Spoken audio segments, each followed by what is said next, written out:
Welcome to the Living Artist Podcast. I'm your host, Preston M. Smith.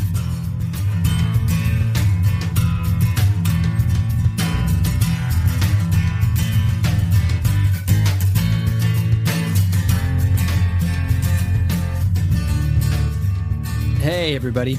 Welcome to the Living Artist Podcast. I'm Preston M. Smith, at PMS Artwork everywhere on internet land and socials. I want to thank you for landing on this podcast. Whether you're a professional artist, just getting started in the art world, a collector of art, or just consider yourself a creative person, this podcast has something for you. I like to think of it as a fun way to rant and talk to other creative people about living the life of an artist, surviving and getting ahead in the art world, and enjoying your life. But most importantly, not waiting until you're dead to make it happen. All right, let's get started.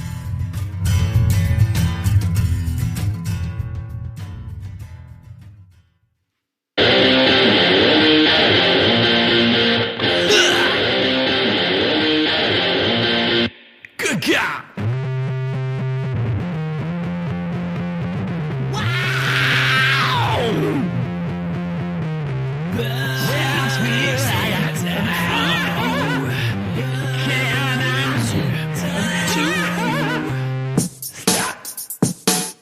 Okay, let's go.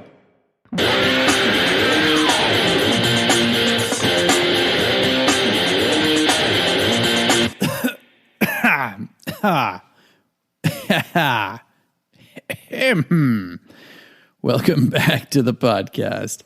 I'm losing my voice now from that. But hey, sometimes you just gotta rock out with your socks out.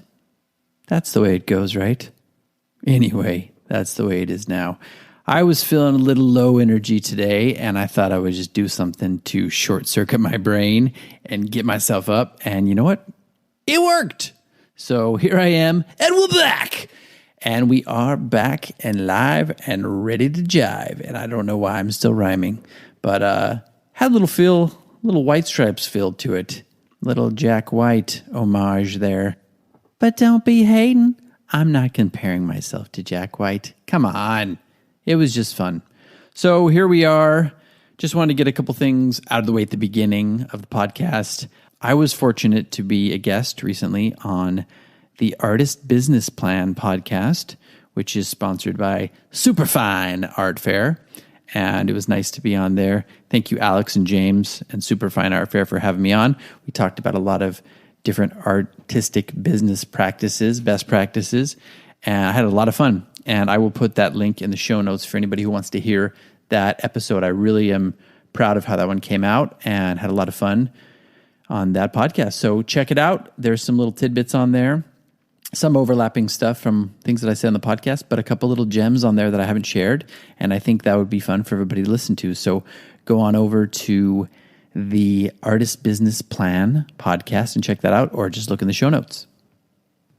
Secondly, I just wanted to thank Paul Rustan again for coming on the podcast on the last episode with such short notice to talk about NFTs. You down with the NFT? Yeah, you know me. So he came on and really just shared a wealth of knowledge on NFTs, and it's been getting a lot of listens. A lot of people are commenting on it. People are really interested in it. It's what's happening right now, and he did a great job really just giving us a blueprint, or giving people a blueprint on how to kind of bust into that world and, you know, get started with NFTs and the digital realm. So listen to that. It's called Masterclass with, it's not called that. It's called NFT Masterclass with Paul Rustan. That's the last episode, episode 93. So check that out, and thank you once again, Paul. You can track my progress once I start getting back into it. I'm going to be talking a lot about it and my own experiences with that, and just to give you another perspective on how it's working, how some of the things that he told us to do can apply to a different type of art. Like, I'm not a body painter. I'm an abstract expressionist painter, and sometimes do some pop surrealism, but definitely a different style of art, and just see if some of these things that he told us about can apply and really can work for me as well. And I will be giving you my perspective on it and some little tips and tricks that I found along the way. So stay tuned for that. But today I just wanted to talk really quickly about, not unlike the beginning of this, I was in a kind of low energy mood, and I used a technique to just get myself going and short circuit my brain and kind of manufacture some energy to really get into the podcast. And I thought, hey, what better thing to talk about right now than that? Because one thing that I found being an artist is time is finite. You've got so many things to do, so many hats to wear, so many places you could be focusing your attention. And if you're not focusing your attention with that right kind of energy or pizzazz, you got to razzle dazzle them. And yeah, I don't know why all the song references today, but anyway, you have to really be aware of the energy you're putting into these things and trying to kind of optimize that to get the most out of your production, out of your creativity, out of your attitude, whether you're on social media even, and you're just trying to get on there and share your work and like other people's stuff. You want to be genuine with how you're doing that. So you want to make sure that you're in the best state of mind to do that. And I did talk about some of these things a little bit on the Artist Business Plan podcast, so check that out. But I thought it'd be worth sharing a little bit of that here too. First of all, the body's kind of dumb. You know what I mean? It's like this old hardware, and you can really just trick it into feeling better by just standing up. Like I told James on the podcast that what I used to do, and I kind of came up with this when I was doing an old program, an old T-Rob program, and I was trying to figure out how I could break myself out of certain funks. And one of the things that I realized was, okay, having the awareness is key, first of all, being able to find out and discover and witness when your body is acting this way or when your mind is taking you down a negative route. And once you get to that place, which you can do through meditation, and being able to kind of witness your own thoughts, and once you realize you're into one of these negative patterns, I just started, you know what I'm going to do? I'm going to start forcing myself to stand up real quick, like burst up with energy, do some jumping jacks, get the blood flowing, get the energy going, get the oxygen into the system, get some endorphins flowing, and put on some really upbeat music, like maybe some Operation Ivy or something, some old punk stuff that I used to listen to, whatever it is, whatever you like, hip hop, if that's your jam, do it. But that really is a great way to just kind of short circuit your brain and go, okay, I guess we're doing this now. And it changes your state automatically. So that's a way, not unlike a shot of espresso or popping some Adderall. This is a more healthy alternative to that, to just get your body going, get your energy functioning on a high level. And that really works as long as you can witness it. So first of all, focus on the meditation, focus on the practice of learning how to recognize your own mind chatter and your own negative patterns that you come up with, or the mind loves to get back into. And once you've figured that out, then you can work on short-circuiting it. So that's one thing you can do. Another thing is a breathing technique. I really like Wim Hof, for example. I'm not going to really go into that, but I'm sure you've heard of Wim Hof. They call him the Iceman. He's known for doing all these crazy experiments and breaking all these Guinness records of breath holding and, going into Arctic temperatures in his underwear and not getting sick and having this amazing immune system. But one of the things he does is he does a breathing technique, or many different breathing techniques, that kind of get you into that state, get you in touch with your body, get you almost into a state of euphoria, give you a little bit of a high with that, but just kind of a buzzing, vibrating high. And that's something that you can work on to get you out of that state, and to also mimic doing something like a shot of caffeine or something, but just through breath work. So that's very important. Another thing is just posture, sitting in your desk or standing up from time to time and just working on your posture, standing up straight, putting your arms out up to the sky, smiling big, doing a power pose. I've talked about that before, but that's another great way to short circuit your brain and to make you feel confident and powerful. Another one is, of course, the go-to exercise, like intense exercise, any kind of exercise really. It can be yoga, it can be running, it can be weightlifting, but anything that really just gets the oxygen flowing, gets the blood flowing, gets the endorphins going, that is going to also change your state of mind and make you feel powerful. I always do that in the morning. I do my running/jogging. It's been hard since I hurt my back, but I've gotten back to a place where I can jog now and run and walk if I'm being careful with my SI joint support belt. See copper compression in the show notes. Just kidding. They are not a sponsor of this show. Unless, of course, you want to be. Call me. No, but exercise is great, as we all know. Another one is laughter. The good old-fashioned laughter. You can do a crazy laugh exercise like I've done in the past where you just force laughter. That'll get you going. That'll change your state right quick. But otherwise, put on a funny podcast. Put on one of your favorite movies. Call up a buddy who you laugh with. That will change your state of mind so fast. And I always find that it's one of those things where sometimes when you get into a rut, it's just because you need to change things up a little bit. You've gotten into a rut. You're in a routine. You're going down the same pattern. Your brain is like, okay, we know this, blah, blah, blah. This is boring. Now you just need to shake things up a little bit. You can do that through laughter. You can do that through exercise. You can do that through breathing exercises. You can do that through jumping jacks, getting up, playing some crazy fun music, or singing, get in your car. Do what I was doing at the beginning. Put on some of your favorite music and just sing at the top of your lungs. That will change your state of mind too. Really, we're just trying to bring back that vibrancy and that energy that, goes into our creativity and also just gets us through our day. I think recently with the pandy, it's been one of those things that's worn on us. There's been ripple effects. I think it's been a ripple effect on my psyche where it's just had some carryover. It's like the hangover of the pandy, even though I know it's still happening in some parts of the world. Even if you're in a place that's opening up a little bit more, there's that pandemic hangover, the bad habits we've gotten into, the patterns that we've fallen into of just kind of like, the malaise, the boredom, the nothing's working out, being alone, still being isolated.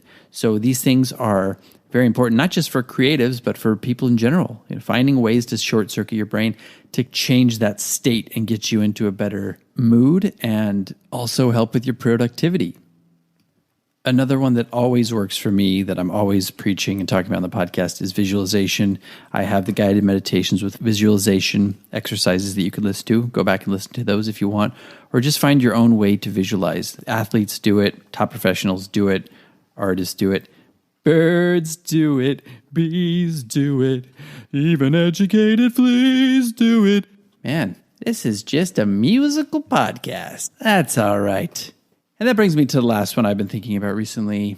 There has been a lot of unease, societal unease recently. Not really feeling like you're maybe fitting in, or like I talked about in my specialness episode, drawing these lines in the sand of clickiness and getting into groups and isolating other people and pointing fingers at this group, and this group points fingers at this group, and you're not woke enough, and you're canceled, and you're not. There's a lot of fear of not only missing out or FOMO, but also a fear of not belonging, not feeling like you're really supposed to be here or you're supposed to be doing what you're doing. Maybe you don't feel like you fit in as an artist, or you feel like maybe you're not getting the attention you deserve to be getting, or this other group is getting highlighted and you're not. And that coupled with what we've been going through with the pandy over the last year, it's easy to get down on yourself. It's easy to feel like you don't belong. And I'm here to tell you that you're here on this planet for a reason.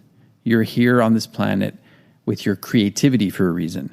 And that is to be you, to show your work, to grow, and to discover your path and your creative path on this planet and share with everybody else. And that's no fluke. Everybody who was born into this, I have to fight the Bukowski impression. I'm not going to do it. Born into this. Okay, I did it. Anyway, so we're all born into this. We all came into existence for a reason. We weren't premeditating ourselves being here. But one day we woke up here, woke into our own consciousness, opened our eyes, and here we are in this world. And we're meant to be here. So just know that. If you're out there, if you're struggling, if you're doubting yourself, if you're doubting your creativity, that's normal. That's part of what it is to be a human being. But just know that you are meant to be here. You're meant to be doing this. You're meant to be exploring this creativity and this path. And you will find it. Just be confident that you are supposed to be here and you're supposed to be doing what you're doing. And with that confidence will come the blossoming of your creativity and your true self. Just don't second guess it. Don't try to be like anybody else. Be you, be inspired, stay inspired, keep yourself and your energy up. Keep yourself confident and excited and curious, and just follow your own path, and it will unfold as it is meant to be. So take confidence in that. I just wanted to share some of these little tricks and short circuits that I've been working with because I've been so busy and I've been having little energy crashes. And this is a great way to just refocus yourself and feed yourself in a different way. This can be through tricking your body into action, or it can be through taking care of yourself through meditation, visualization, and getting in touch with the body and the breath work, and just really discovering how to be in your body and be the best that you can be. So I hope you found this somewhat helpful, and looking forward to sharing some great new episodes and interviews. We are getting closer to that magical 100 number of episodes. I can't believe it, but it's been a lot of fun doing this podcast and growing with everybody, having the audience grow, sharing what I've learned, what everybody else has learned, and I'm just looking forward to more. So thanks for listening. Thanks for being a supporter of the podcast, and check out my interview on the Artist Business Plan, sponsored by Superfine Art Fair. That's a really good one. Worth a listen, and we will see you next time.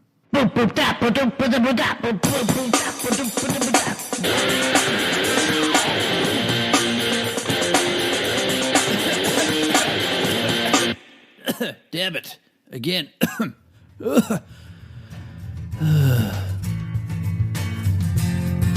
This has been the Living Artist Podcast. Thank you so much for listening. I just want you to know that I appreciate you being here, and I'm grateful to be in your ears. Your art and creative life on this planet is meaningful, so thank you for sharing it with me. If you like this podcast, whatever platform you're listening to it on, please subscribe and share it with your friends. You can also leave me a positive review to show your support. This helps me to reach more people with the algorithmic magic and keep the show going strong. If you want to see more of what I do and check out the art that I create, you can visit my website at www.pmsartwork.com or follow me on social media everywhere at PMS Artwork. That's it for now. See you back here next time.